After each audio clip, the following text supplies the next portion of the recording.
Bonjour à tous, merci d'être venus à cette rencontre Situation de la littérature contemporaine portugaise.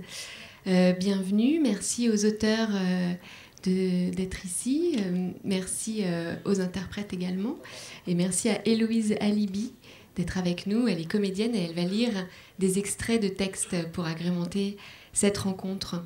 Alors, une rencontre sur la situation de la littérature contemporaine portugaise. Effectivement, peut-être avons-nous trop longtemps réduit la littérature portugaise à quelques auteurs, ici en France, comme le dit d'ailleurs le résumé sur le programme de cette rencontre, Pessoa, Saramago, Lobo Antunes.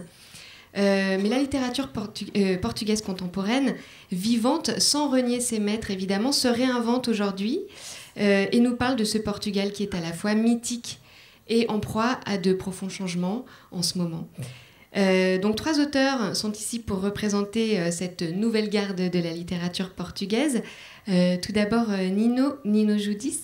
Je prononce très mal le portugais et je m'excuse par avance pour tous les mots que je vais certainement massacrer au gré de cette rencontre.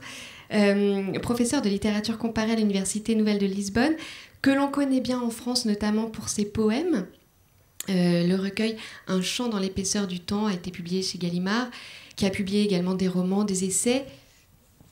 Et en 2013, ce beau livre, Portugal, un voyage dans le temps, aux éditions Les Perséides.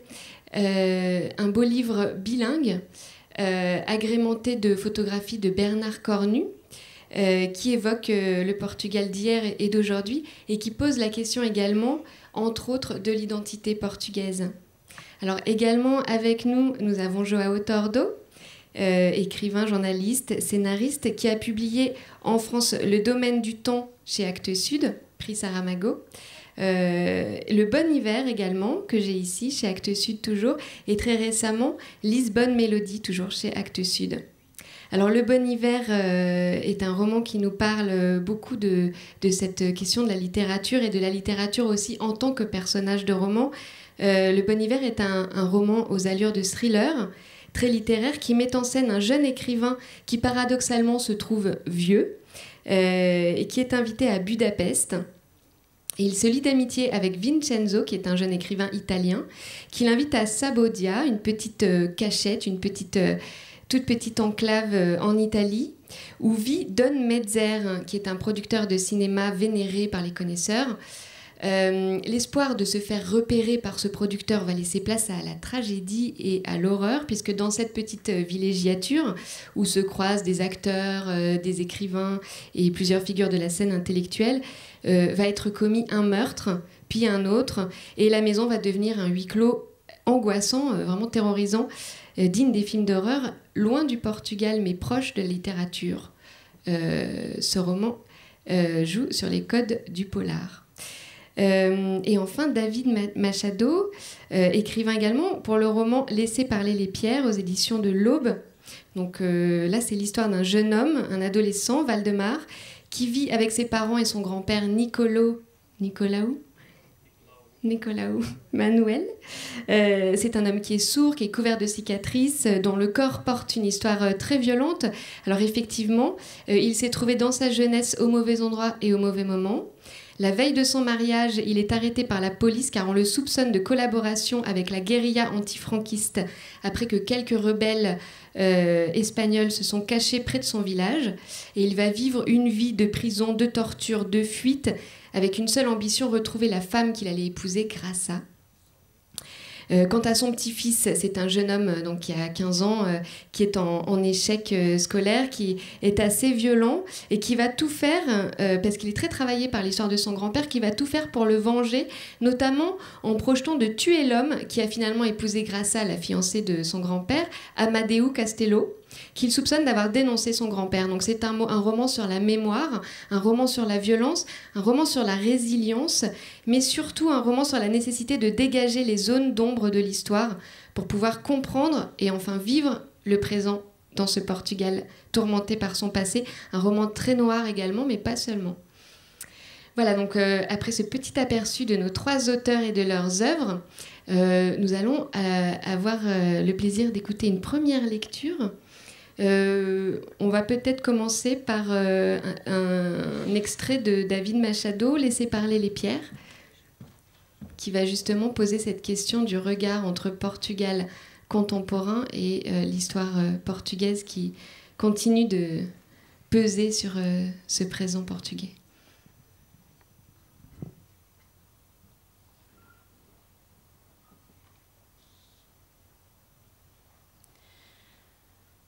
Mon grand-père est venu vivre avec nous quand je venais d'avoir 6 ans. C'était la première fois que je le voyais. Jusque-là, mon père m'avait très peu parlé de lui, comme s'il n'était déjà plus qu'un vieux fantôme. Tout ce que je savais, c'est qu'il vivait dans un village reculé quelque part dans des montagnes, un village que mon père appelait quelquefois Lagaresse et d'autres fois le bout du monde. Mon père n'avait jamais eu l'intention de faire venir mon grand-père pour qu'il passe le reste de ses jours chez nous. Au cours des 10 années précédentes, il ne s'était vu qu'une seule fois, le jour de l'enterrement de mon grand-oncle Olegario. Et leur contact se résumait à 2 ou 3 coups de téléphone par an. Mais un soir, quelqu'un a appelé de Lagaresse et a expliqué à mon père que le plancher de la maison de mon grand-père était devenu complètement pourri, que son toit fuyait quand il pleuvait et qu'il vivait désormais parmi les décombres de ce qui avait été autrefois l'épicerie de ses parents. Ma mère lui a dit « Il faut que tu ailles le chercher. On ne peut pas le laisser comme ça. » Je pense que si elle n'avait rien dit, mon père ne serait jamais monté dans sa voiture un matin très tôt pour aller le chercher, que je n'aurais jamais entendu parler d'aucune de ces histoires et que je ne serais pas maintenant en train d'écrire la sienne. Je l'ai vu entrer en traînant une jambe, le regard perçant, montrant les crocs, une valise en carton sous le bras. On aurait dit une bête sauvage, trop à l'étroit dans un vieux corps fripé, meurtri, martyrisé.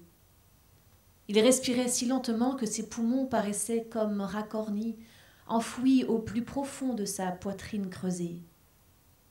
Il avait sur le côté gauche du cou une longue cicatrice de la taille d'une main, ainsi qu'une multitude d'autres, plus petites, sur les jambes et dans le dos. Il lui manquait 3 doigts à la main droite et il était complètement sourd. En revanche, sa mémoire était intacte. Et il était clair, à la manière dont il regardait tout autour de lui, qu'il était prêt à lutter pour se défendre jusqu'à ses dernières forces. Je le sentais très loin de moi. Il s'en est lui-même rendu compte dès qu'il m'a vu et il s'est écrié « Merde! Tu as l'air si heureux !» Mon père lui a dit, en articulant bien chaque syllabe pour que mon grand-père puisse lire sur les lèvres « Papa, s'il te plaît, ne dis pas de gros mots devant Valdemar !» Mon grand-père a soupiré. « Fais un effort. Si tu veux vivre ici à la maison, tu dois faire des efforts. » Qui a dit que je voulais vivre ici? Mon père s'est pris la tête dans les mains mais n'a rien ajouté. J'ai montré du doigt la main de mon grand-père, celle à laquelle il manquait 3 doigts, et je lui ai demandé « Ça te fait du mal ?» Il a secoué la tête d'une manière bizarre, puis il a dit « Putain, qu'est-ce qui ne me fait pas mal? Papa! C'est vrai, putain, tout me fait mal. D'accord, mais tu n'es pas obligé de dire des gros mots. Valdemar est encore trop petit pour entendre tous ces jurons. » Il a secoué une nouvelle fois la tête de la même étrange manière. Ensuite, il a toussé longuement pendant au moins 1 minute et il a dit qu'il voulait se reposer. Mon père lui a demandé de le suivre dans son bureau. Il y avait de la tristesse sur le visage de mon père, parce que son bureau était l'endroit qu'il aimait le plus dans la maison. La pièce n'était pas très grande, mais il en avait fait sa caverne d'Ali Baba. Il avait fait installer des étagères sur 3 des 4 murs qui les couvraient du sol au plafond, toutes remplies de livres, de milliers de livres, classés en fonction de multiples critères qu'il était le seul à connaître. Il y avait des boîtes et des albums contenant d'immenses collections, des collections de pièces de monnaie, de cartes postales, de timbres, toutes soigneusement étiquetées et indexées. Il y avait une grande bibliothèque aux portes vitrées fermées à clé, où il conservait précieusement certains objets qu'il appelait ses reliques. Des statuettes,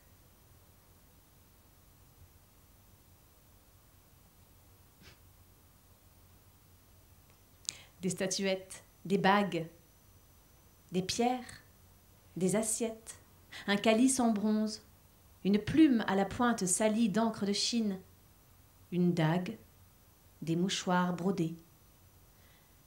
Sur son bureau, il y avait un tas de feuilles manuscrites rédigées avec l'écriture très droite de mon père et qu'il appelait « ma recherche ». Et entre son bureau et un des murs, il y avait un lit pliant.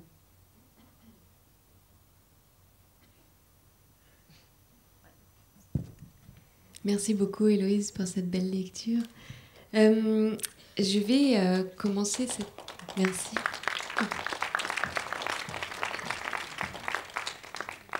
Donc, on voit dans ce texte toute la confrontation entre cet homme qui porte tant de cicatrices et cet enfant qui observe son grand-père et qui se demande d'où vient toute cette douleur. La première question que j'ai envie de poser aux trois auteurs qui sont là, c'est une question un peu générique, peut-être un peu au ras du sol, mais qui me paraît assez judicieuse pour commencer cet entretien. On parle ici d'une nouvelle génération. J'ai envie de poser une question concernant justement ce concept de nouvelle génération en littérature. Est-ce que pour vous, c'est une illusion ou une invention critique, ou est-ce que c'est le fait d'appartenir à une nouvelle génération, une vraie communauté de motifs et de préoccupations en littérature? Je ne sais pas qui a envie de répondre. Joao, peut-être?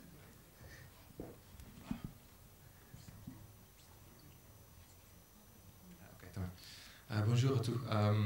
Je vais parler en portugais parce que le français c'est très mal. Sim, acho que é uma questão que se fala muito, sobretudo em Portugal, porque há uma geração muito forte de jovens escritores. Jovens escritores, quando digo jovens, digo até aos 40, 45 anos. Não sei se os motivos e se as preocupações ou se as inquietações serão todas as mesmas, não é? Mas neste festival tivemos uma representação bastante pequena, mas muito significativa desta nova geração literária. Eu, no caso presente, penso que me identifico mais com o David, porque talvez sejamos dois autores que estão numa linha literária muito próxima, mas parece-me que nesse sentido Portugal viu um revivalismo da sua literatura muito grande a partir do ano 2000 e foi quando se instituiu em Portugal o Prémio Saramago, que de certa maneira começou a projetar fora de portas a nova literatura portuguesa. E a literatura portuguesa que teve uma espécie durante 2 décadas não surgiram nomes, surgiram nomes, mas não com tanta relevância como surgem agora. Talvez o Saramago tenha sido uma das figuras importantes nessa abertura de portas, no facto de nós podermos hoje estar aqui em Montpellier e de termos as obras traduzidas em francês, coisa que para um autor de 40 anos ou menos de 40 anos seria uma raridade noutros tempos.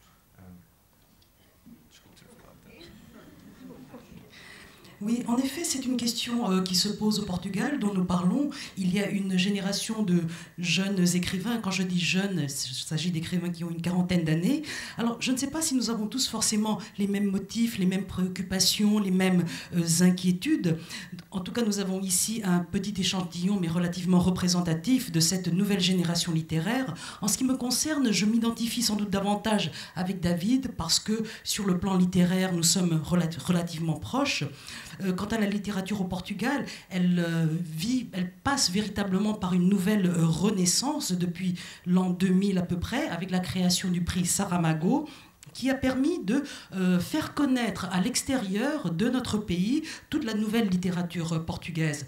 Pendant 2 décennies à peu près, il y a eu certes de nouveaux écrivains, mais qui étaient moins connus à l'étranger que ceux d'aujourd'hui peuvent l'être désormais. Et je pense que c'est également grâce à Saramago que nous avons pu nous faire connaître à l'étranger. C'est en quelque sorte grâce à Saramago que nous nous trouvons ici à Montpellier, que nos œuvres ont pu être traduites dans d'autres langues.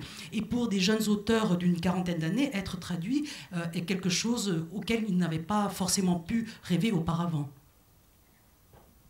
Ça, c'est fantastique. Je peux faire une heure et c'est votre vie, c'est fantastique. Para mim, penso que toda a literatura surge de uma palavra simples que se chama inquietação. A inquietação de estarmos vivos e de termos que abordar a vida e de entendê-la ou então aceitá-la.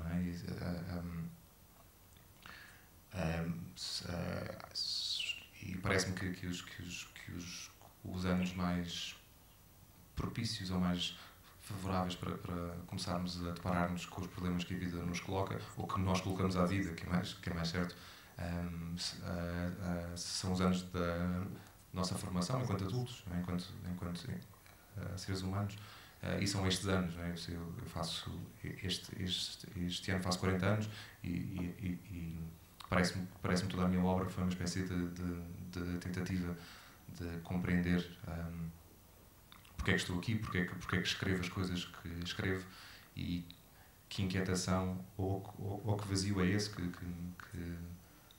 que sempre senti e ao qual tento dar resposta de um ponto de vista literário. E parece-me que isso é muito comum a todos os escritores, essa sensação de vazio, de que não estamos completos, de que falta alguma coisa para nos podermos encontrar. E daí que a nova geração de escritores portugueses surge na época que passamos agora, uma época de imensas coisas e de imenso vazio ao mesmo tempo. Isto faz com que as mentes pensantes, ou os corpos pensantes, melhor dito,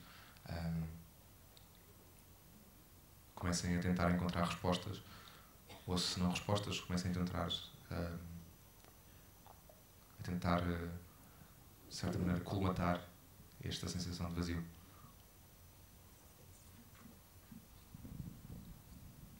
Je pense que toute littérature trouve son origine dans une inquiétude que l'écrivain éprouve, pas seulement l'écrivain, nous tous en tant qu'êtres vivants, nous sommes face à la vie, ou plutôt face aux problèmes que la vie nous pose. Et nous devons donc soit essayer de comprendre, soit essayer d'accepter ce qui se présente à nous.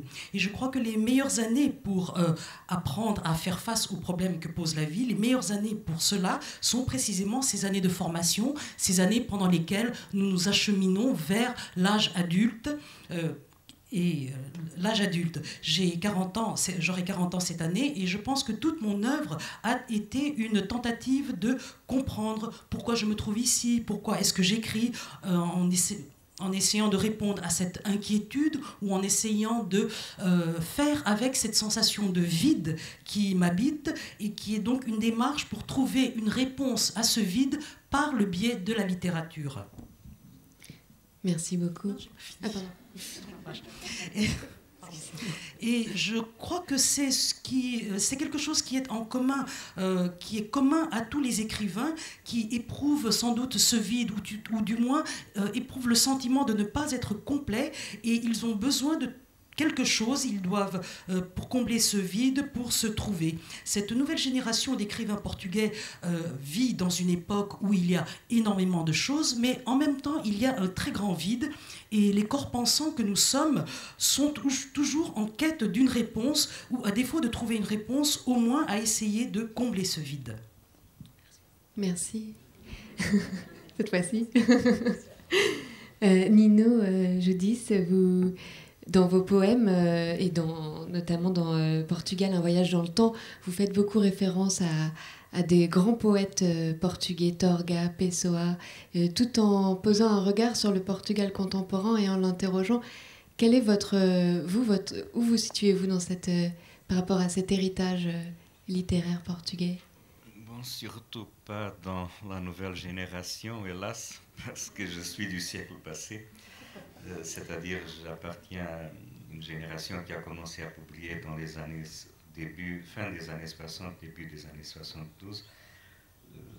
Et c'est vrai que quand je vois le XXe siècle, chaque 10 ans, il y a un nouveau groupe, une nouvelle génération qui a des choses nouvelles à proposer, qui fait un changement un peu dans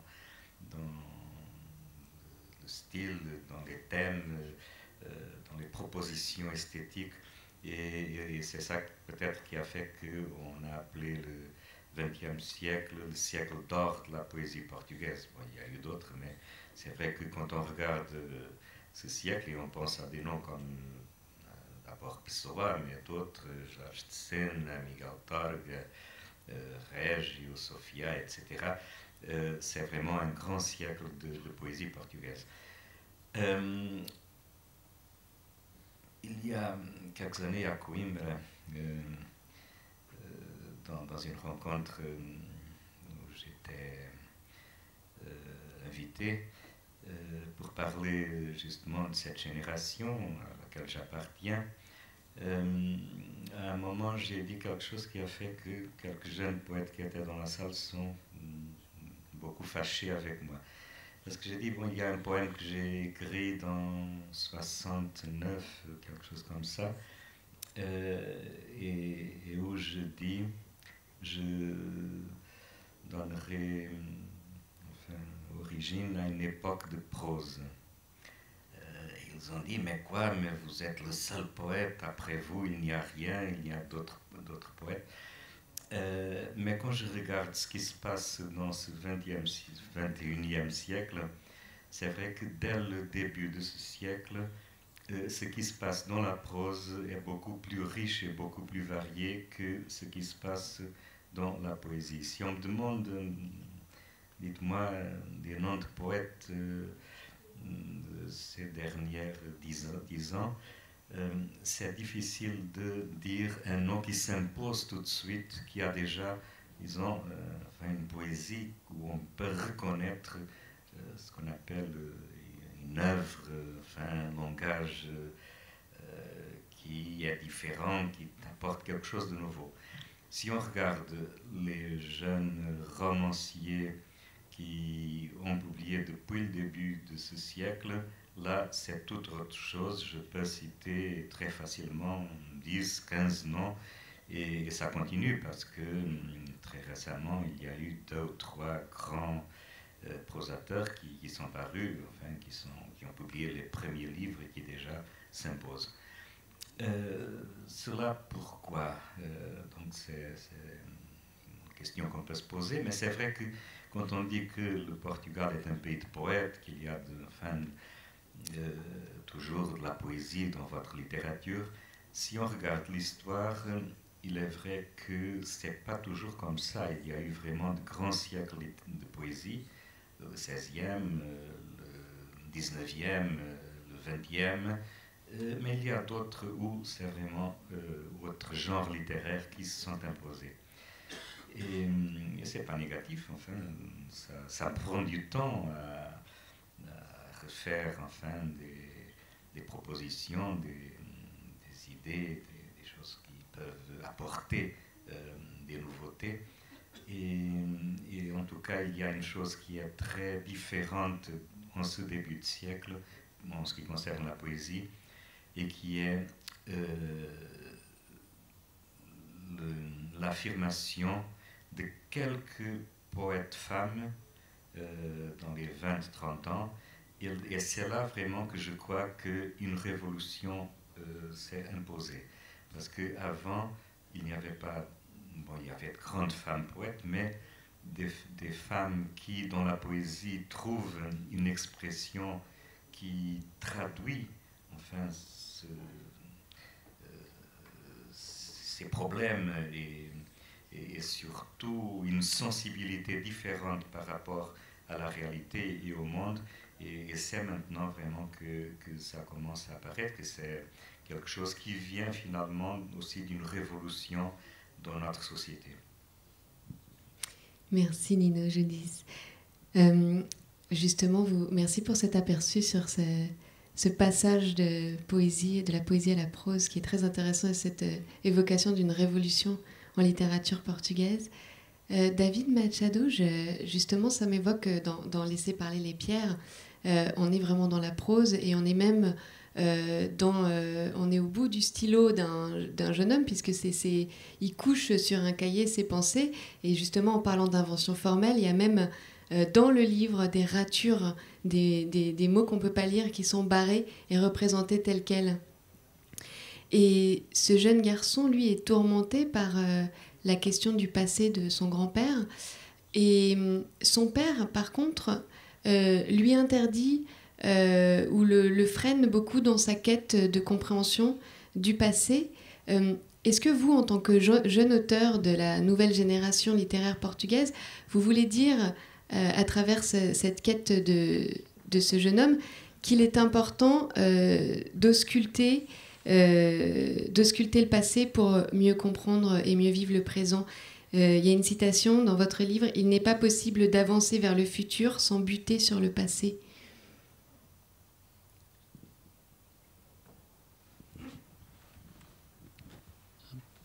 Boa tarde a todos. Bonjour à tous. Eu vou falar em português. Je vais parler en portugais.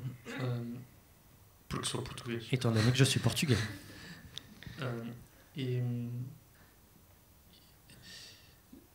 É verdade que este livro Il est vrai que ce está livre completamente voltado para o passado. est totalement tourné vers le passé.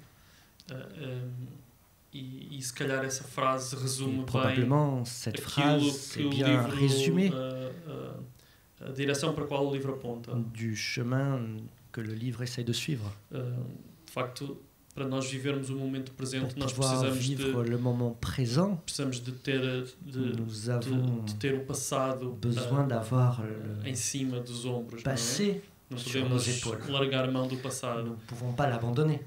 No entanto, há um Cependant, equilíbrio difícil il y que a é, un équilibre qui ao est mesmo difficile, tempo, libertar-nos do passado para poder de se libérer du passé continuar para o futuro. afin d'aller vers l'avenir. E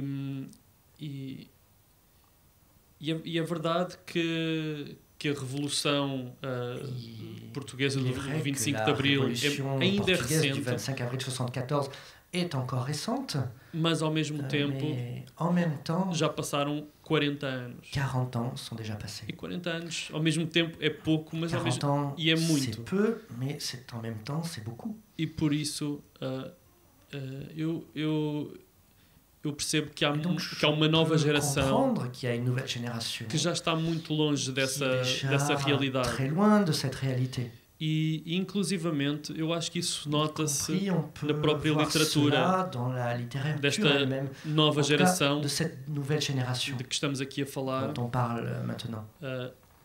Tanto quanto eu sei, não há muitos Je livros sache, il y a peu de livres que se refiram a essa qui época. font référence à cette époque. Há alguns autores que de vez em quando escrevem um romance que toca esse assunto, qui aborde ce sujet. mas eu diria que enquanto geração je peux dire que en tant que génération, nós estamos mais próximos do Nous momento sommes presente plus ou proche até du do moment futuro présent, voire de l'avenir, do que deste passado non recente. pas ce passé récent. Eu acho que em relação à questão da nova geração Concerne cette nouvelle génération de autores portugueses, d'écrivains eu acho que uma coisa portugais, que distingue bem ce de outra qui geração les antiga différencie des autres générations précédentes, não será tanto em relação ao n'est conteúdo pas vraiment dos livros que le escrevem, contenu des mas livres em relação à qu'ils forma écrivent, mais como c'est escrevem. plutôt la forme Porque d'écriture. uma coisa que eu vejo comum a todos os autores, a quase todos os autores da nova geração em tous les Portugal, écrivains de cette nouvelle génération au é que Portugal, quase todos nós queremos fazer isto de uma forma profissional. Nous souhaitons le faire de manière professionnelle. Ou seja, a maior parte de nós não tem outro outro emprego. La plupart d'entre nous n'ont pas d'autre emploi. Que era uma coisa que antes não acontecia. Auparavant, ce n'était pas le cas. E por isso nós estamos mais dedicados, mais focados. Plus focalisés. Também porque o mundo mudou e as fronteiras abriram-se e temos mais oportunidades de vender o nosso trabalho e de expor o nosso trabalho. De vendre notre travail, de exposer notre travail. E nesse sentido nós dedicamos mais tempo aos livros, à escrita. Dédier plus de temps à nos livres, à notre écriture. E por causa disso, eu creio que nós temos mais oportunidade para experimentar, nous avons plus d'opportunités d'essayer, para diversificar os géneros, de diversifier les genres, para ir mesmo fazer algum trabalho noutras áreas, como por exemplo o cinema, o teatro. Travail dans d'autres domaines, le cinéma, le théâtre, par exemple. E por isso há muitos autores em Portugal neste momento a publicar vários livros por ano. Plusieurs écrivains qui publient plusieurs livres par an dans plusieurs domaines. Merci beaucoup. Nino Giudice, ça me fait penser à une phrase que vous avez écrite également dans Portugal, Un voyage dans le temps. Vous dites que la jeune génération a une révolution à réaliser à Lisbonne en fréquentant ces jardins qu'elle connaît peu parce qu'elle lui préfère les immeubles en plastique vert. Vous faites une réflexion sur justement cette mission dont est investie la jeune génération, de savoir voir sa ville qui est en changement et de ne pas se laisser occulter, de ne pas laisser la modernité ou les changements occulter son héritage de son champ de vision. Oui, quand je lis cette jeune poésie, ce que je vois, c'est que c'est un peu trop littéraire, c'est-à-dire qu'ils imitent surtout cette forme d'utopie du poète avec un P grand qui vient du romantisme, enfin, le poète marginal qui vit la nuit dans les bars, très pauvre, enfin, qui n'est pas quelqu'un qui vit la réalité de tous les jours d'une ville, d'une société. Et donc je pense qu'il est nécessaire pour vraiment être un écrivain, bien sûr d'avoir toutes ces références littéraires, de lire beaucoup. On devient un poète en lisant la poésie, mais aussi en faisant de sa vie un matériel pour sa poésie, pour ce qu'il écrit. Et c'est un peu ce qui manque enfin, à cette poésie. Donc c'est une critique enfin, que je fais, mais qui n'est pas, enfin, qui ne s'applique pas à tout le monde. Il y a bien sûr de poètes intéressants dans cette jeune génération. Mais ce qui me concerne, j'ai commencé aussi dans mes premiers livres. Le premier s'appelait La notion de poème de 72. Et donc de partir de cette interrogation sur la poésie, sur ce qu'est le poème, qui m'est venue de ma lecture de Fernando Pessoa, entre autres, mais surtout des écrits autobiographiques de Pessoa. Et je vois qu'après lui, on ne peut pas écrire la poésie d'une façon innocente, comme s'il n'avait jamais existé, et comme si ce questionnement du poète, qui est ce poète, qui est le jeu qui paraît dans le poème, sans que ça puisse être pensé. Et donc, dans mes premiers livres, il y a toujours un peu ce jeu avec moi, l'être réel, enfin, entre guillemets, et puis celui qui est dans le poème, avec qui parfois j'entre en dialogue, comme si elle était un autre moi. Et donc c'est un parcours qui m'a beaucoup enrichi et qui m'a permis, à partir d'un certain moment, de sortir enfin de cette préoccupation trop théorique et d'entrer dans une poésie qui est celle de mes derniers livres, qui est beaucoup plus, disons, liée surtout à des situations de la réalité, mais bien sûr il y a beaucoup d'autres choses, des images, des problèmes qui sont aussi des problèmes de la société ou des problèmes philosophiques qui m'intéressent. Et donc c'est surtout le poème comme un espace de dialogue et de construction d'une personnalité que je cherche à faire. Merci. Peut-être on va faire une petite pause lecture pour découvrir justement des textes de Nino Judice qui vient de parler si bien de la poésie.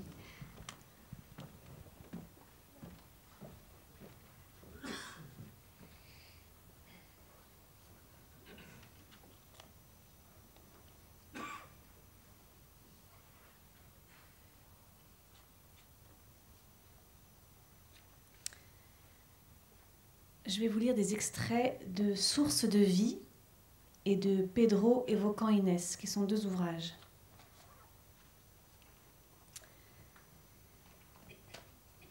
Si je trouve l'ordre.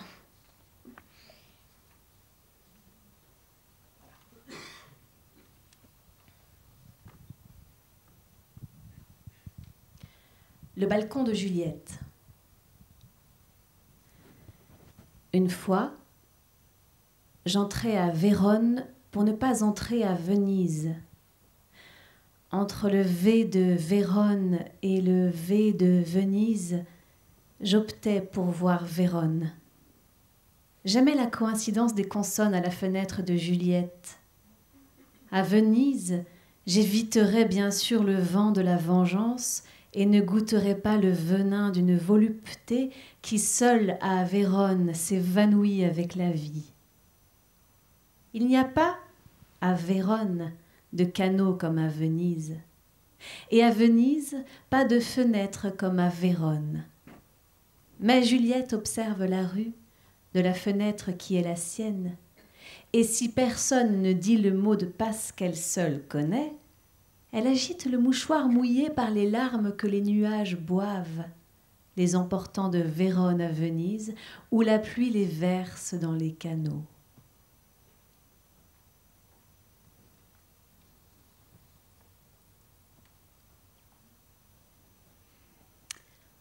Omelette. Quand le jaune et le blanc se mélangent, que le blanc se transforme en jaune et le jaune en blanc, et que le pourpre du milieu se confond avec un rayon de soleil, j'invente un chant pour que l'œuf ne se casse pas. Alors je le vois rester en suspens dans l'équilibre du poème. D'un côté, il reçoit la lumière du soleil, de l'autre, la pâleur de la lune lui vole son éclat. Il tourne sur lui-même et sa rotation se superpose au mouvement de la terre. Et puis, d'un geste brusque, je le casse pour qu'il se répande sur le sol et que le son du poème se mélange à ses flaques. Allitération dure comme les coquilles, voyelles divisées par la symétrie de l'œuf.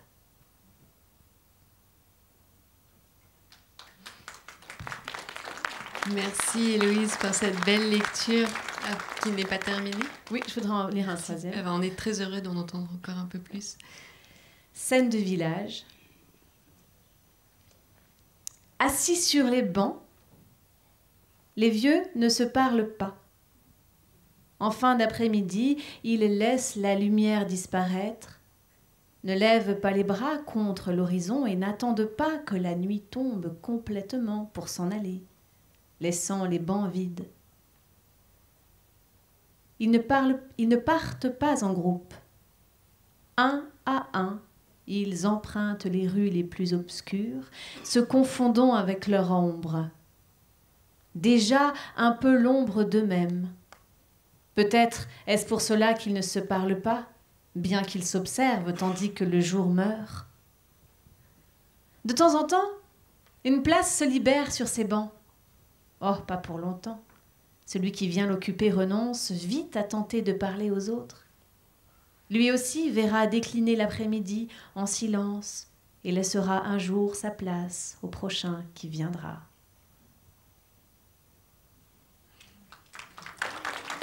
Merci Héloïse et merci Nino Judice pour ces beaux textes et ce magnifique travail sur les allitérations qui prend aux tripes.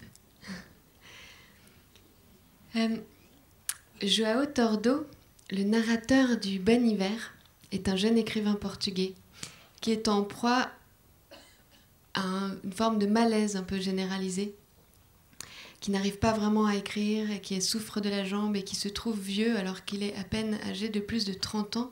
Rassurez-nous, les jeunes écrivains portugais ne se sentent pas comme ça.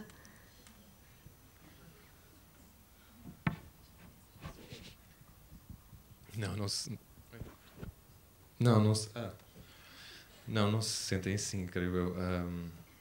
Enfim, nesse romance estamos a falar de uma personagem claramente exagerada, um ego obcecado consigo próprio. Quer dizer, o ego está sempre obcecado consigo próprio, mas um ego doente, não é?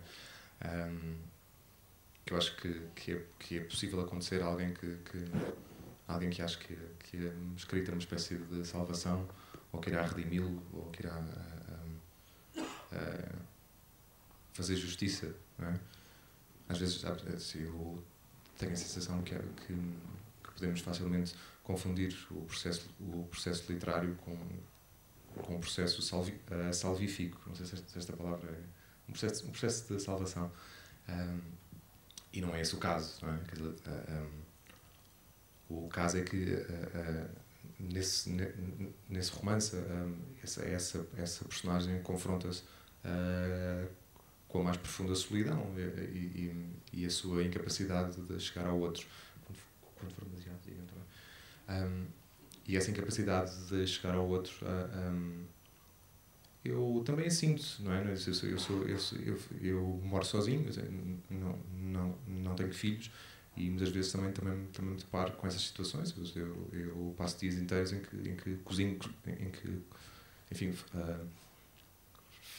pronto, em que faço a minha própria comida, em que vou passear sozinho, em que escrevo sozinho, em que passo o dia todo sozinho. Às tantas estou comigo a pôr pensos nas costas sozinho também e a fazer coisas todas que poderia pedir ajuda a alguém ou poderia ter a companhia de outros. Mas acho que essa personagem é particularmente trágica, mas por ser trágica acaba por ser cómica.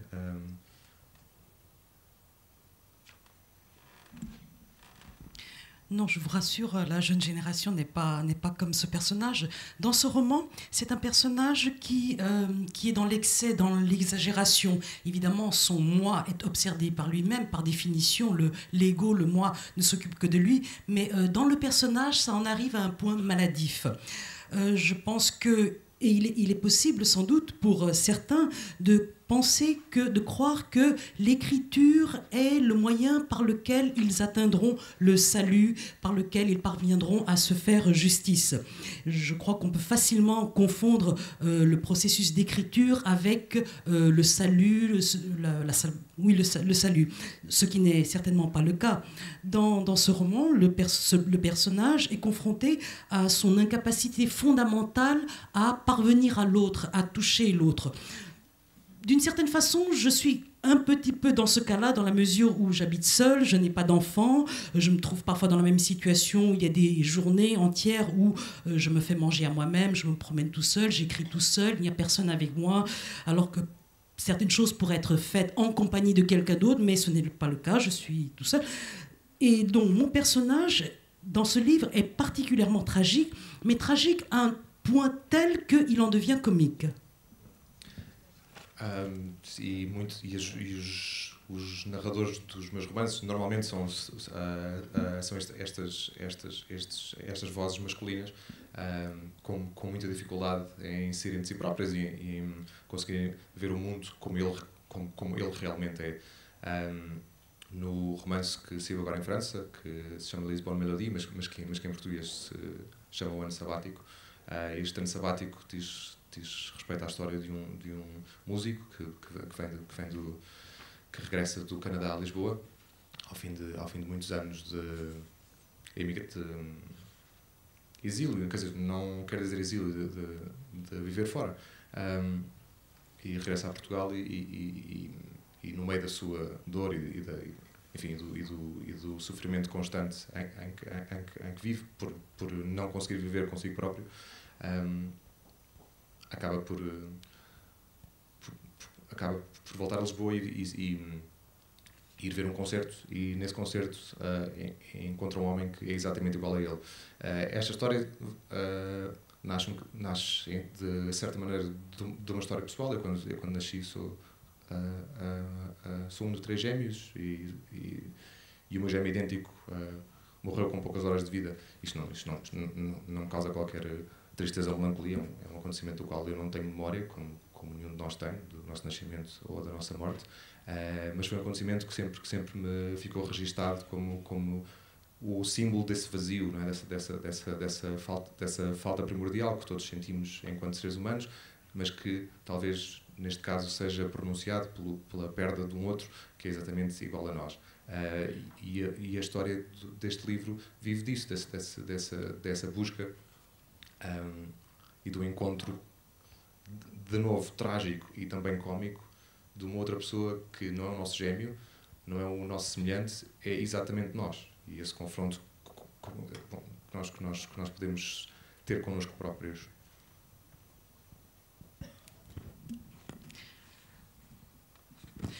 Dans mes livres, les narrateurs sont souvent cette voix masculine d'un personnage qui a beaucoup de mal à sortir de soi-même, qui a beaucoup de mal à voir véritablement le monde comme il est. Dans le livre qui est paru cette année, Lisbon Melody, et dont le titre en portugais est Une année sabbatique, eh bien, c'est l'histoire d'un musicien qui a vécu au Canada et qui revient au Portugal après de nombreuses années passées à l'étranger. C'est un personnage qui souffre beaucoup, qui a beaucoup de mal, qui vit dans le malaise parce qu'il est incapable de vivre et d'être bien avec lui-même. Donc il revient à Lisbonne et il se rend à un concert où il découvre un homme qui est absolument comme lui, absolument identique en lui. Là, il y a quelque chose qui est proche de mon histoire personnelle parce que nous étions des triplés, 3 jumeaux, et j'ai perdu mon frère jumeau identique qui est mort à la naissance, après quelques heures. C'est un fait qui ne suscite pas de tristesse ni de mélancolie maintenant, puisque c'est quelque chose dont je ne me souviens pas, mais il n'en reste pas moins que c'est resté marqué, enregistré comme un vide. C'est là un manque fondamental, primordial, que tout être humain connaît, mais qui est peut-être un tout petit peu plus fort dans mon cas, dans la mesure où il s'agissait d'un être tout à fait, d'un être semblable. Et ce livre, donc, est l'histoire de cette recherche, de cette quête qui aboutit à une rencontre qui est également tragicomique, puisqu'il rencontre quelqu'un qui n'est pas un autre, qui n'est pas son semblable, mais qui est absolument identique à lui-même. Só para terminar, portanto, acho que os escritores portugueses não são assim, não são nada como estas personagens, mas parece-me que os livros... ou que a criação literária serve precisamente para isto, para enfrentarmos os nossos fantasmas e também rirmos de nós próprios com a parvoíce toda que vai nas nossas cabeças diariamente. Donc juste pour conclure, je pense que les écrivains portugais ne ressemblent pas à ces personnages, mais simplement la création littéraire nous permet de faire face à tous ces fantasmes qui nous hantent et qui nous permet également de rire de toutes les bêtises qui peuplent nos esprits. Merci João Tordo. Sur le thème justement de la quête et de l'écho en littérature et de la part des écrivains, David Machado, votre personnage, le jeune garçon qui va s'interroger sur la vie de son grand-père, c'est une réflexion que je me suis faite moi en lisant le livre. On a l'impression que son quotidien, son univers est très marqué par la violence. Il écoute une musique violente, il aime regarder des images qui sont violentes, qui sont un peu choquantes. Il a un diable crucifié, il est dans une esthétique très morbide, et lui-même est quelqu'un qui est violent, qui tape ses camarades plus jeunes. D'ailleurs, le livre s'ouvre sur une scène de violence qui est assez dérangeante. Et on a l'impression que cette violence-là fait écho à la violence qui a traversé la vie de son grand-père. Néanmoins, elle est provoquée par la modernité, par la contemporanéité.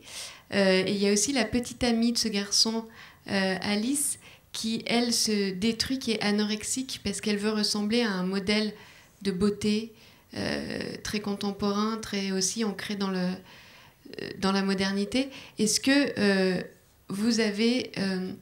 tout ce qui se passe en ce moment, la crise financière, mais aussi la crise des valeurs, imprègne votre œuvre en tant que jeune écrivain?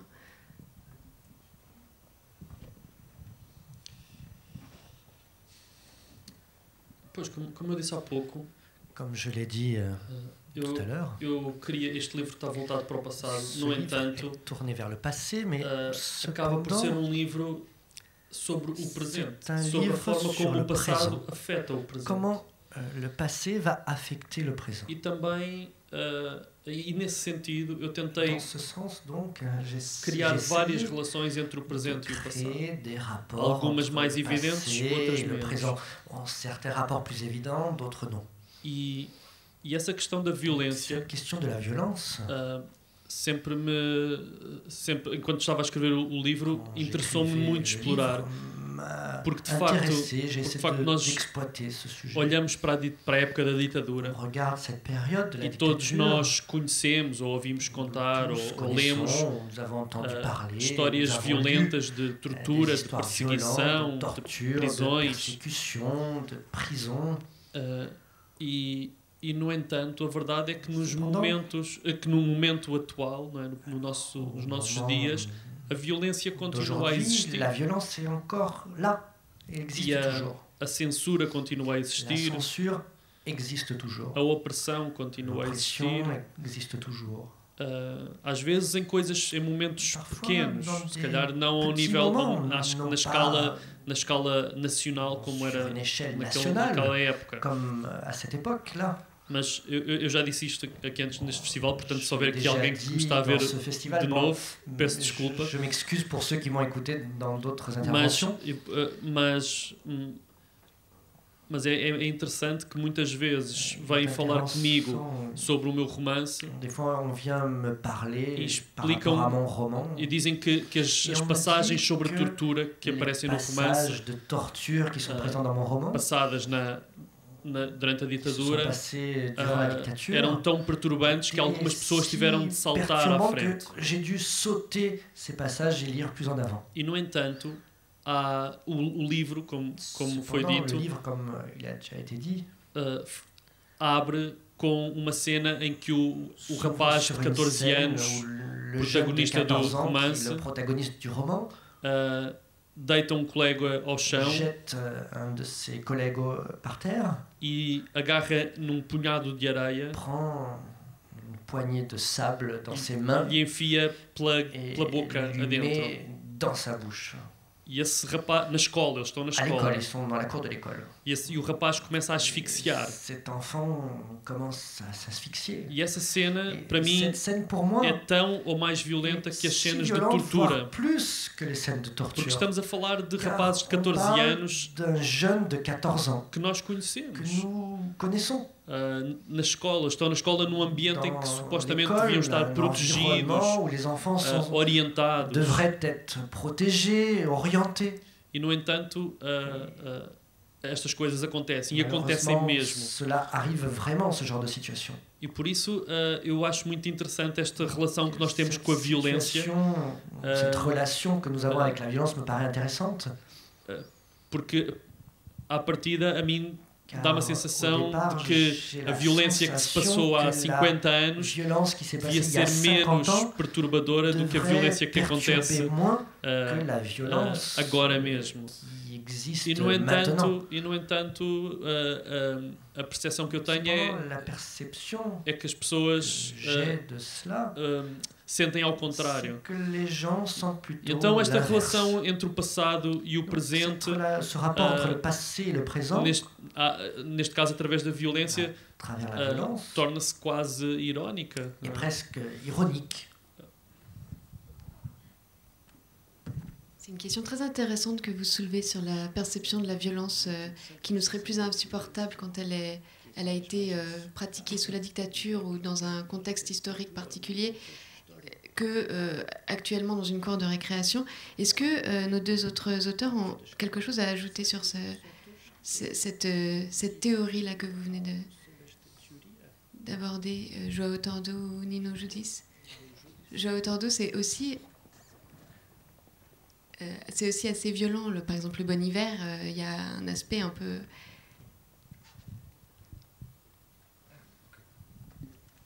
Sim, bom, sim, tem partes violentas, não é, por assim dizer. Eu estava a ouvir o David e acho muita graça esta história de facto a nossa percepção da violência tem piada, não é? Que nós podemos ligar a televisão e ver um atentado como aconteceu na Síria e o nosso dia segue perfeitamente. Vamos tomar um pequeno almoço, vamos trabalhar, essas coisas todas. Ficamos com esse registro racional de que houve um atentado na Síria ontem e que morreram não sei quantas pessoas. E depois comentamos com os nossos colegas: viste ontem e tal o atentado? Vi. Então, o Benfica ontem ganhou e tal. Futebol, pronto. E portanto a vida passa-se um bocadinho neste nosso fingimento de que compreendemos as coisas, de que compreender as coisas é o mesmo que vivê-las. Não tem nada a ver, não é? Nos meus romances...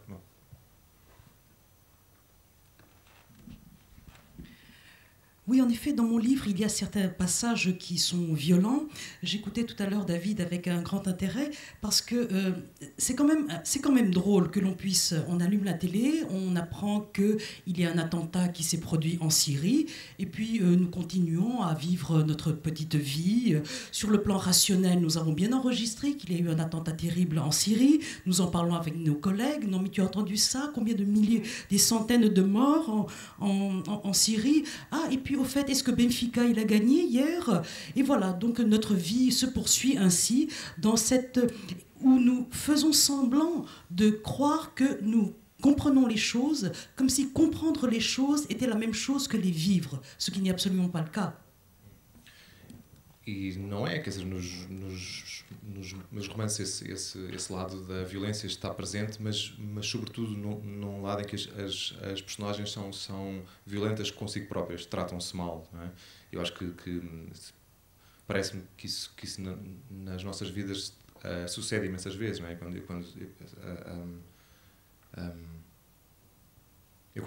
agrido alguém,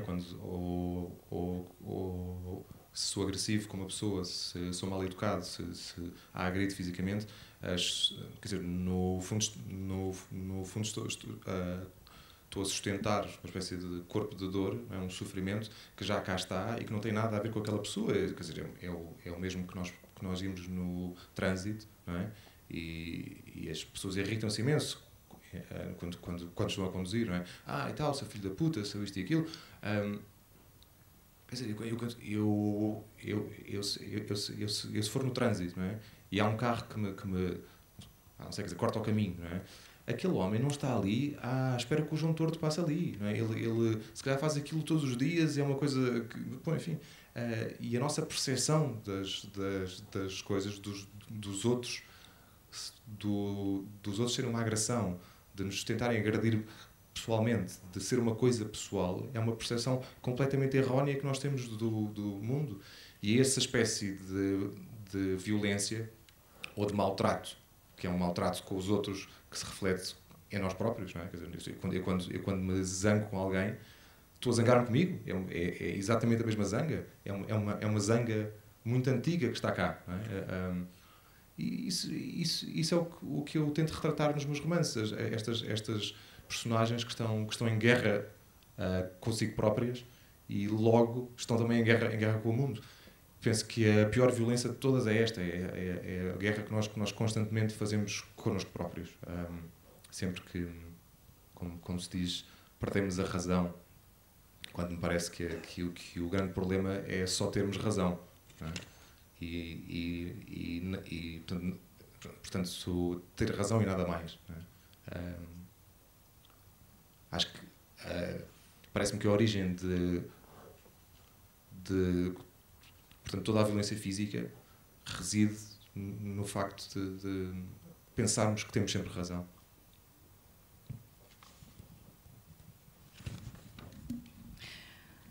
Effectivement, la violence est présente dans mes romans, mais en fait, les personnages sont violents contre eux-mêmes, ils se maltraitent eux-mêmes. Et c'est un peu à l'image de ce qui se passe dans notre vie. Lorsque moi-même je suis agressif ou mal élevé contre quelqu'un, je suis en fait en train de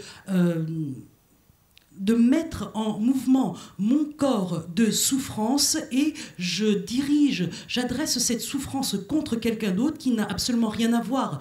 Dans des incidents de circulation, par exemple, lorsqu'on s'insulte et qu'on se traite de sale con, quand il y a un type qui passe par là et qui me fait une queue de poisson, par exemple, si ça se trouve, ce monsieur ne s'attendait pas du tout à croiser João Todo sur son chemin, c'est un chemin qu'il fait tous les jours, mais voilà, il y a un incident qui déchaîne la violence. Et notre perception fait en sorte que nous voyons toute agression comme une agression absolument personnelle de la part de l'autre. Nous le prenons personnellement et c'est une vision tout à fait erronée du monde. Lorsque le personnage se montre, lorsque les gens se montrent violents, qu'ils maltraitent les autres, il s'agit en fait d'une violence, d'une colère intérieure, propre, contre soi-même, qui est à ce moment-là tournée vers l'autre, mais c'est une colère vraiment primordiale, très ancienne, qui se trouve au fond de nous, au fond de moi-même. Voilà ce que j'essaye de montrer dans mes romans, de montrer que les personnages sont en réalité en guerre contre eux-mêmes et ils expriment ça comme une guerre contre les autres. Et il me semble que la pire guerre qui puisse exister, qui existe, c'est la guerre que nous menons contre nous-mêmes. Il y a cette expression qui dit perdre la raison. Moi je pense que le problème en fait c'est plutôt la raison, c'est la raison qui est problématique lorsqu'il n'y a que la raison et plus rien d'autre. Et l'origine de toute violence physique, à mon sens, c'est quand on pense justement que l'on a toujours raison.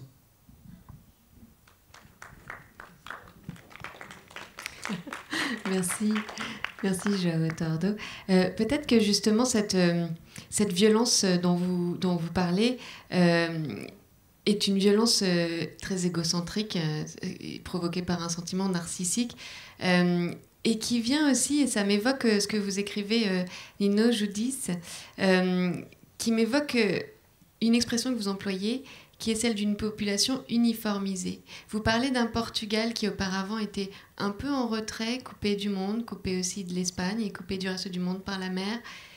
Et vous parlez d'une époque moderne dans laquelle le monde entre dans le Portugal et finalement on se rend compte que ça apporte beaucoup de choses, mais ça peut être aussi un peu inquiétant et ça nécessite une certaine acrobatie. Oui, c'est vrai que notre dictature qui a duré de 26 jusqu'à 74, donc pas mal d'années, elle a pu garder cette durée parce que ils avaient joué sur le manque d'éducation du peuple. Il n'y avait pas d'école pour tous les enfants.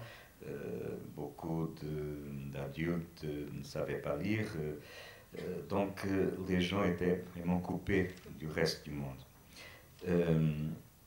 Et bon, ça a changé, mais pas très rapidement, c'est-à-dire que c'est un processus qui s'est prolongé pendant notre temps de démocratie, qui va déjà dans les 40 ans. Mais ce que je crois a provoqué le réveil a été vraiment cette crise internationale et surtout la crise en Europe qui nous a confrontés avec le fait qu'on n'est pas fermé comme avant. Donc on est dans un espace beaucoup plus large, l'Europe tout d'abord, n'est-ce pas? Et les mesures qui ont été prises pour, disons, résoudre le problème de la dette et tout ça, elles sont tombées sur nous, n'est-ce pas? Et donc, tout le monde a été vraiment, a souffert des conséquences de cette crise. Et on a cherché, enfin, à trouver des réponses. Mais pourquoi cela nous est arrivé? Est-ce que c'est pas la faute à l'Europe, c'est la faute à nous-mêmes? Donc, c'est une nouvelle conscience qui a été peut-être le résultat positif de cette crise. C'est qu'on a découvert qu'on était obligé de prendre un parti, de s'engager et de voir cette réalité et surtout la violence que ces mesures ont provoquée. Et c'est intéressant, je me suis aperçu un peu du fait du rôle enfin, de la littérature, qui est un rôle qui a toujours été très important au Portugal, depuis toujours, n'est-ce pas, depuis les Lusíadas de Camões, qui ont servi comme un poème de résistance quand le Portugal a été sous la domination des rois espagnols au XVIIe siècle, puis au XIXe siècle aussi, avec tous les problèmes qu'on a eus. C'était les poètes qui ont parlé et donné de l'espoir, des réponses aux gens. Et un jour, je venais, il y a 3 ans peut-être, enfin, j'avais publié un poème dans un livre où je disais, bon, vous pouvez nous obliger à payer des impôts, vous pouvez nous enlever enfin ce que nous avons, tout ça, mais il y a une chose qu'on ne peut pas nous voler, c'est l'air qu'on respire. Et donc je venais d'Algarve, j'ai la maison de vacances, et en rentrant, je suis venu par une route de l'intérieur, je me suis arrêté dans un village, et j'ai entré dans un magasin pour acheter quelque chose, et il y a le patron qui vient vers moi. « Ah, mais quel bonheur de vous avoir ici, de vous connaître. Vous savez, j'ai eu dans la vitrine de mon établissement pendant quelques mois un poème de vous. » Et pourquoi? Parce que ce poème avait été publié dans un supplément économique d'un hebdomadaire portugais très lu. Et donc, c'est aussi une originalité portugaise, le fait que des suppléments d'économie publient des poèmes. C'est très beau ce que vous dites, et dans Un voyage dans le temps, vous écrivez aussi que la poésie au Portugal est partout, et vous parlez de ces villages avec les cafés dans lesquels des hommes qui sont parfois analphabètes vont discuter, parler, se disputer et tout renverser et être poète sans savoir forcément écrire ou lire. Oui, ça appartient aussi à notre tradition, le fait qu'il existe une poésie populaire très vivante. Et quand j'étais enfant, adolescent, dans mon village aussi, il y avait ces poètes populaires. Et surtout un qui avait des quatrains très intéressants. Mais tout le monde disait, bon, mais il a un long poème épique où il parle des histoires du village et tout ça. Et enfin, un jour, je lui ai demandé, est-ce que vous pouvez dire ce poème? Et il dit, vous récitez ce poème jamais parce que vous allez le copier. Et donc c'est intéressant parce que la poésie est quelqu'un qui appartient à chacun, et c'est une façon aussi pour lui de regarder la réalité, le monde. Et c'est aussi quelque chose de très, très particulier au Portugal. Cette saudade, c'est ça? Je prononce bien, saudade? Saudade, oui. Saudade. Donc je vous demande encore pardon pour mes prononciations erronées. Justement, faire vivre cette poésie, faire vivre cette poétique portugaise, est-ce que pour ces auteurs de la nouvelle génération que vous êtes, ça peut sembler être un défi pour la suite, pour votre écriture, pour vos choix de forme? L'un ou l'autre, David Machado?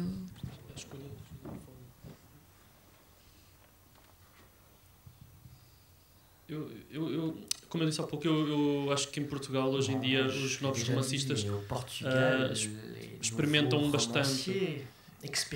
E eu não creio que seja uma coisa só portuguesa. Que ce soit quelque chose de typiquement portugais. Eu confesso que eu não conheço muito a nova literatura francesa, mas leio bastante os escritores anglo-saxónicos e os escritores da América do Sul, por exemplo. E eu sei que é uma preocupação que de repente surgiu, que é a forma a estrutura do romance, o ritmo, trabalhar o ritmo, trabalhar o tom, a escolha do narrador, a voz do narrador, ou múltiplas vozes, que é uma coisa que não acontecia com tanta frequência há 50 ou 100 anos. E eu acho que isso tem que ver com uma necessidade que nós hoje temos de revelar o próprio como é que eu ia dizer isto? Que o autor esteja também presente no texto. O autor quer se fazer notar no texto. Então cria estruturas que fazem estruturas narrativas que fazem o leitor questionar não só aquilo que o texto diz, mas a forma como o diz. Par rapport à ce qu'il dit, mais également sur la forme dont il dit la chose. E nesse sentido estão-se a aproximar mais do autor do que um romance convencional, linéaire. Pas comme dans un roman conventionnel, linéaire. Merci David Machado. João Tordo, préserver cette identité poétique, cette identité littéraire portugaise tout en s'ouvrant sur le monde en littérature, est-ce que ça vous semble, est-ce que ça vous tient à cœur, est-ce que c'est quelque chose qui vous porte dans votre ambition littéraire?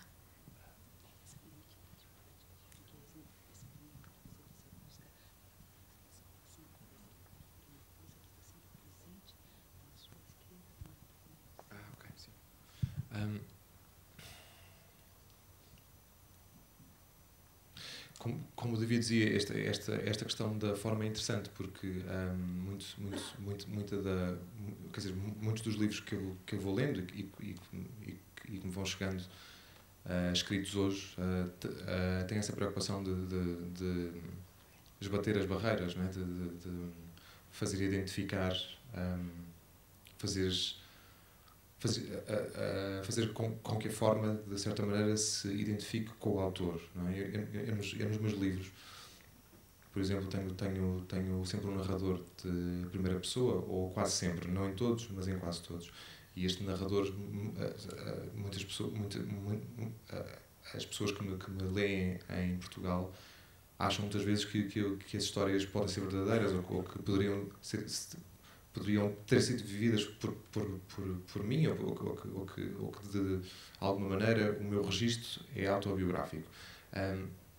Mas, quer dizer, não é sempre o caso. Às vezes é, mas em grande parte das vezes não é? Quer dizer, é ficção.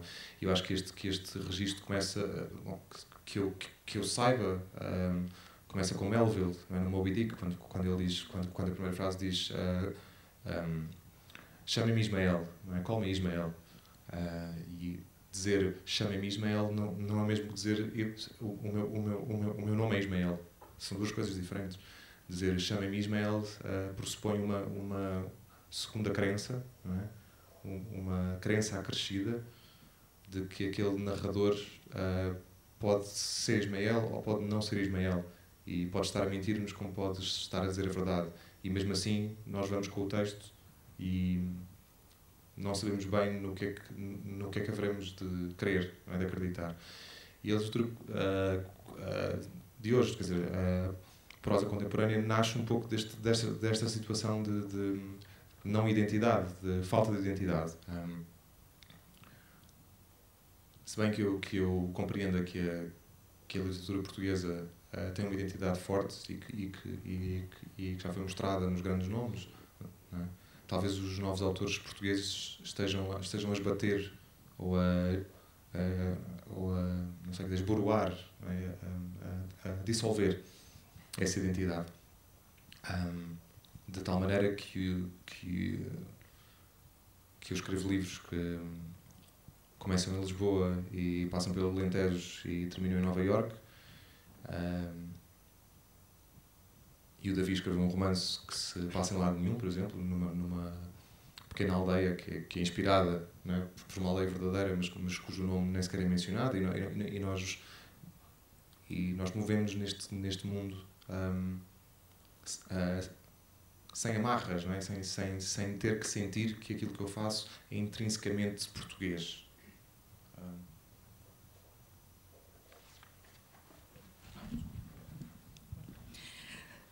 Oui, comme le disait David, la question de la forme est évidemment particulièrement intéressante.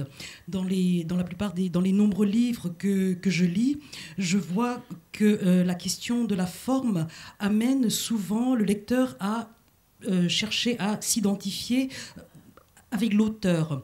La plupart de mes livres sont écrits à la première personne. Pas tous, mais la plupart à la première personne. Le narrateur parle à la première personne.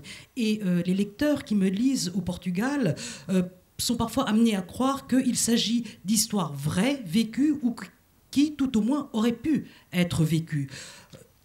En fait, il y a des éléments autobiographiques, certes, mais pas tous. Ce n'est pas toujours le cas. Fondamentalement, mes livres sont de la fiction.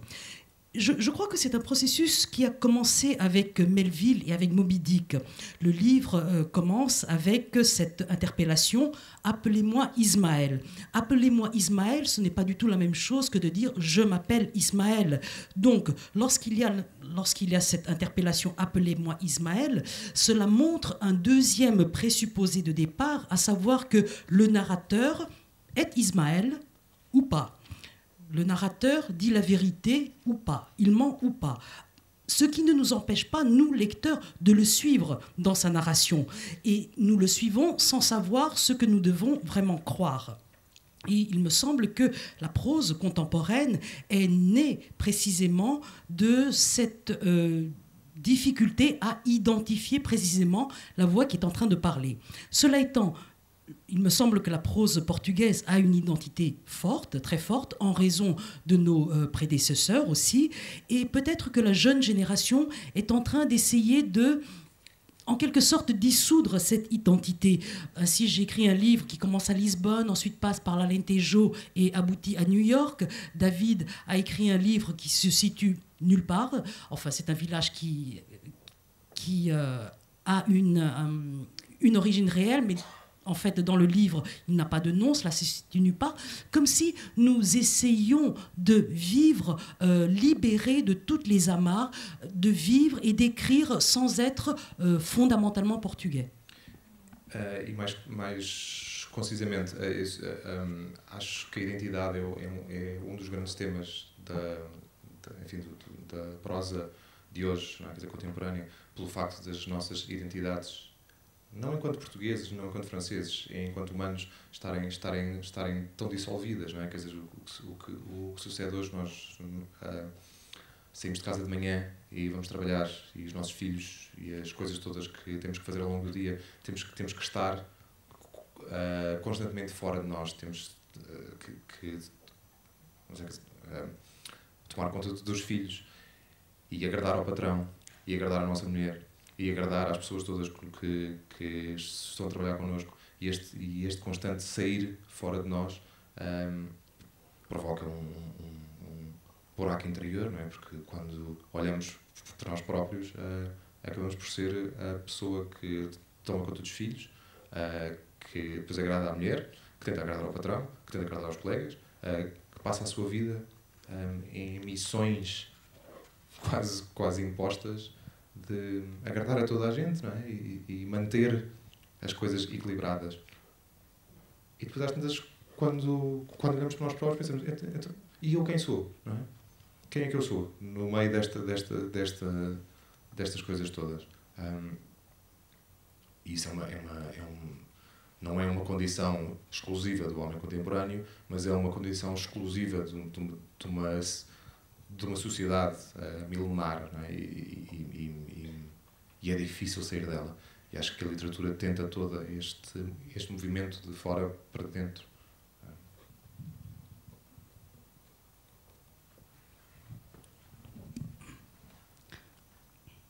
Oui, l'identité est un des grands thèmes qui traversent toute la prose contemporaine, parce que c'est notre identité, non pas de portugais ou de français, mais bien d'être humain, notre humanité, au fond, qui est en train de se dissoudre, parce que nous devons tous les jours travailler, nous occuper de nos enfants, nous avons 1000 choses à faire pendant la journée, donc nous passons nos journées en dehors de nous-mêmes. Il faut s'occuper des gamins, il faut faire plaisir à son patron, il faut faire plaisir à sa femme, il faut faire toutes sortes de choses, toutes sortes de missions quotidiennes répétées qui finissent par creuser un trou en nous-mêmes. Et il arrive un moment où nous disons, où nous pensons que nous sommes celui qui s'occupe des enfants, nous sommes celui qui fait plaisir à son patron, nous sommes celui qui fait plaisir à sa femme et qui fait toutes ces tâches-là. La vie finit par être une séquence de missions qui nous sont imposées, qui consistent à satisfaire, à faire plaisir aux autres, à essayer de maintenir un équilibre, jusqu'au moment où nous nous regardons nous-mêmes et nous nous demandons, mais au fond, qui suis-je dans tout cela? Où suis-je dans tout cela? Bon, ce n'est pas une condition qui concerne uniquement les hommes contemporains, non. C'est une condition qui existe dans la société depuis des millénaires. Et je pense que la société... Et je pense que la littérature, c'est précisément cela. C'est une quête, c'est une démarche pour sortir de l'extérieur et pouvoir se retrouver soi-même à l'intérieur.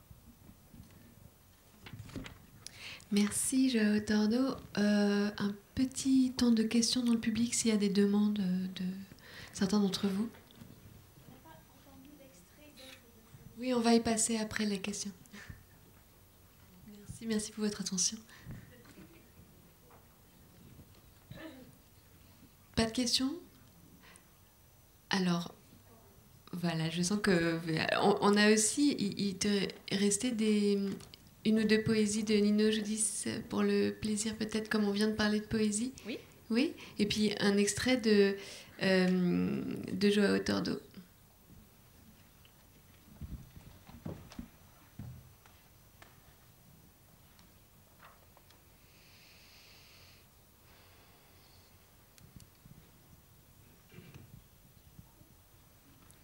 Absence. Je veux te dire une chose simple. Ton absence me fait mal. Je me réfère à cette douleur qui ne meurtrit pas, qui se limite à l'âme, mais qui ne manque pas, pour autant, de laisser quelques signes. Un poids sur les yeux, à la place de ton image, et un vide dans les mains, comme si tes mains leur avaient volé le toucher. Voilà les formes de l'amour, pourrais-je te dire. Et ajouter que les choses simples peuvent aussi être compliquées, quand nous nous rendons compte de la différence entre le rêve et la réalité. Cependant, c'est le rêve qui m'apporte ta mémoire, et la réalité me rapproche de toi, maintenant que les jours coulent plus vite et que les mots sont pris dans une réfraction d'instant, quand ta voix m'appelle à l'intérieur de moi et me pousse à répondre une chose simple, comme dire que ton absence me fait mal.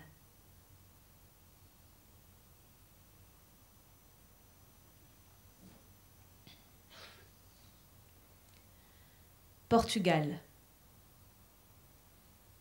Il s'étend, le chevet tourné vers le nord, les pieds plongeant dans l'Atlantique. En haut, la tête rêve des brumes qui envahissent les vallées en automne, et les yeux s'éclairent quand le jaune des fleurs envahit la cime des monts à la fin du printemps. Comme une ceinture, le Tage l'attache à ce lit étroit. Et il regarde la mer, laissant les vagues le réveiller, par moments, de son ancien sommeil. Puis, il se tourne de l'autre côté, comme s'il ne voulait rien savoir des brouillards matinaux, et se rendort, tandis que le soleil agonise à l'horizon.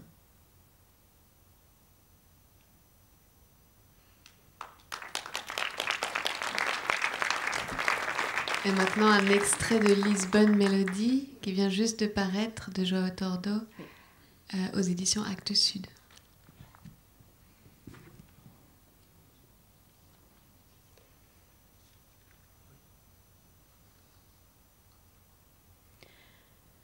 Le courriel de Stockmann. J'en pris connaissance par un après-midi de canicule fin août, tandis que ma femme et mes filles étaient parties passer une semaine de vacances à la campagne. J'avais la maison pour moi tout seul et j'en étais ravie. Je ressentis un choc quand, en allumant l'ordinateur, je vis que j'avais un message de Louis. À vrai dire, ce n'était pas un message, c'était une lettre. Dactylographie, elle aurait été longue de plusieurs pages, peut-être autant que celle que Hugo avait laissée à l'intention de Stockmann. Je fus stupéfait par la taille et par la complexité du texte. Mon ami n'était pas un grand adepte des ordinateurs. Il n'avait adopté la messagerie électronique que tardivement, surtout à cause de ses obligations professionnelles et sur l'insistance de son agent. Quand il écrivait, c'était par phrases courtes, mal ponctuées, sans le soin qu'une personne plus attentive accorde à la syntaxe, à la grammaire. Ce courriel, cependant, n'était pas comme les autres.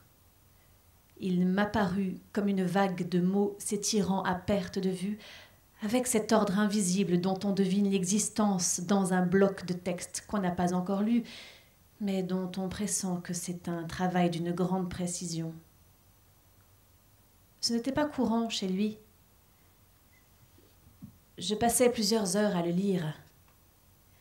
Il me fallut 10 minutes la première fois, puis je multipliais les lectures tout au long de l'après-midi, de plus en plus lentement, de plus en plus fasciné, de plus en plus incrédule.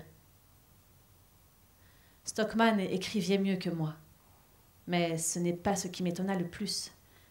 Je savais que mon ami pouvait être génial dans tout ce qu'il entreprenait avec passion. Ce qui me sidéra, ce fut la profondeur inattendue de ses sentiments, la force de ses mots et, pour finir, le choc de découvrir que, probablement, il ne reviendrait pas, que je l'avais perdu. Voilà ce qui arriva.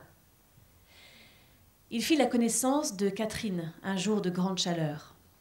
Une chaleur humide, si oppressante que, en parcourant le boulevard Saint-Laurent en direction de la petite Italie, il crut qu'il allait tomber dans les pommes. Il acheta un chapeau dans une boutique au coin de la rue pour se protéger du soleil. Il emprunta la rue Jeanne-Mance, dans un quartier résidentiel avec des bâtiments en briques, aux façades ornées d'escaliers métalliques disposés en diagonale. Il monta par l'un de ces escaliers et frappa à la porte. Une femme d'une trentaine d'années vint lui ouvrir. Quand elle le vit, en nage, les vêtements collés contre son corps si maigre, le visage en partie caché sous le chapeau, elle se jeta dans ses bras. Stockmann en eut le sang glacé. C'est précisément ce qu'il écrivit. J'en eus le sang glacé. C'était tout à la fois un jour d'été et un jour d'hiver. Puis, la femme recula d'un pas et lorsque Stockmann eut retiré son chapeau, elle mit sa main devant sa bouche. Stockmann remarqua à quel point ses doigts étaient beaux. « Excusez-moi, dit-elle en français, Je vous ai pris pour quelqu'un d'autre. » Ils se tenaient tous les deux sur le pas de la porte. Catherine, les bras croisés, avait rougi. Stockmann sentit une odeur de bois et de vernis depuis l'intérieur de l'appartement. Il se présenta, lui dit qu'il était un ami d'Édouard. Elle lui répondit qu'elle n'avait rencontré Édouard que 2 fois. Elle lui demanda si elle pouvait faire quelque chose pour lui, ajoutant que s'il avait besoin d'aide pour un instrument, il aurait mieux valu téléphoner d'abord. « Je vous rappelle quelqu'un ?» dit Stockmann. Catherine l'observa. Dans ses yeux, il y avait un mélange de familiarité et d'effroi. Elle avait les cheveux frisés, châtain clair, noués en queue de cheval. Par-dessus ses habits, elle portait un tablier beige près du corps, sans doute pour son travail sur le bois. « Oui, c'est vrai, c'est quelqu'un que je n'ai pas vu depuis longtemps. C'est à cause de lui que je suis ici. » « Je ne comprends pas. Je suis musicien. Moi aussi. Pianiste. » Stockmann se passa la main dans les cheveux et sentit comme il avait transpiré. « Vous permettez que je rentre ? Il fait une chaleur insupportable. » Catherine hésita un instant, puis s'effaça pour le laisser passer. Il régnait dans l'appartement une extraordinaire fraîcheur. L'air conditionné abolissait la torture de l'été. Ils traversèrent un couloir plongé dans la pénombre, puis franchirent une porte qui s'ouvrait sur un atelier rempli d'instruments. L'espace était exigu, mais parfaitement rangé. Du côté droit, il y avait des contrebasses, de différentes couleurs, du jaune au marron foncé, les manches posées sur un support horizontal. Au centre, un établi avec un grand tourniquet, des outils à bois, des pinceaux, des caisses de résonance démontées, des fonds de guitare, des mécaniques, des chevilles, des tasses à café. Sur un cendrier, une cigarette finissait de se consumer. Catherine prit le mégot et l'écrasa. Une vieille contrebasse sans corde reposait sur son support.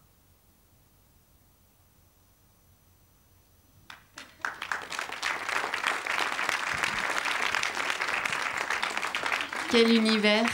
Merci beaucoup Héloïse Alibi pour ces lectures. Merci à nos auteurs, Joao Tordo, David Machado, Nino Judis. Merci d'avoir été là. Merci aux interprètes, aux personnes de la technique également, de l'organisation. Et merci à vous tous d'avoir été à cette rencontre. Merci pour votre attention.